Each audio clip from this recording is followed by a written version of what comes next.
if any little thing didn't go just right, even one day I didn't, perform best at my work, I could lose, my job, my place, at any time. It could just poof. That's not really security. Last night I was here. I'm Susan Saulny. I write about young adults for the New York Times. The long economic recession has been particularly hard on young Americans, even those with some college credits, like 24-year-old Dwayne Taylor. You'd consider yourself, without a home for how many months? Probably at least since the beginning of summer. I came to Seattle because it's one of the few places that has shelters specifically for young adults who are over 18, but mostly younger than 25. But Seattle is not alone in seeing an increase in homelessness and housing instability for that age group. Cities such as Boston, Chicago, Orlando, Los Angeles are all seeing an increase in homelessness among that population.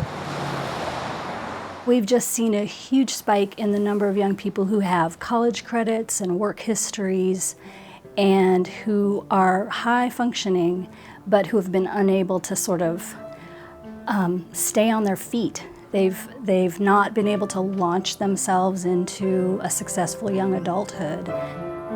Around Seattle, I met young people who are running up against slim job offerings, no way to pay for continuing school, and a tough housing market. And many have parents who have also been hit hard by the economy and can't offer much help. No, we're not homeless. We're just less of a home. Is it hard when you're filling out an application to not have that home address to put? Do you think that some employers hold that against you? Yeah, it's definitely hard. It makes me feel like less of a person. Because it's like someone that does have a place is probably going to be a better fit for that job for the simple fact that they have a place. She's never been homeless before. So how did you get here? I just don't have enough money to rent a place right now. Were you working and lost a job? I'm working still. At the Youth Care ORION Center, I met 22-year-old Roman Tano, a young man who, like many I spoke with, found himself without a home after losing his job and depleting his savings. I didn't really know what to do. I mean, I called this emergency hotline or whatever. They couldn't help me with anything at all. So I ended up sleeping on the street that night. For the first time in your life? Yeah, for the first time in my life. You're someone, you've never been homeless, never known anyone who's homeless, and you spent the first night on the street. When was this exactly? This was in early October. The ORION Center, like many other shelters and outreach programs, helps young people with more than housing. It offers classes, work training, and job assistance. Roman recently found a new job. I get my first paycheck next week, so I've been here for almost a month now, sleeping at the ORION Center. I've been using their services for about 2 months now. But after I get this paycheck, I should be able to get on my way out. Our shelter is seeing more of these folks who just really can't afford places.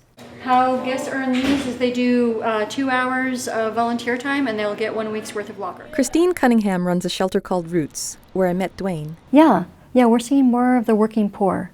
Roots has 35 beds and will soon expand to 45, but it often has to turn away young people, many who want to make it on their own. No one wants to be a burden on their family, and even if, for instance, your mom could help you out with rent and inevitably does, it's not like you want to take the last, $200 or whatever it is. Away from her. Yeah.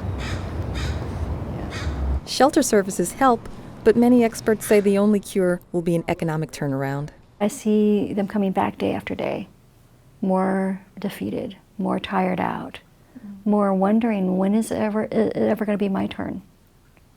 And it's just really heartbreaking to see that, because this is the age you want to prove yourself. You want to show the world you have value, you have something to offer.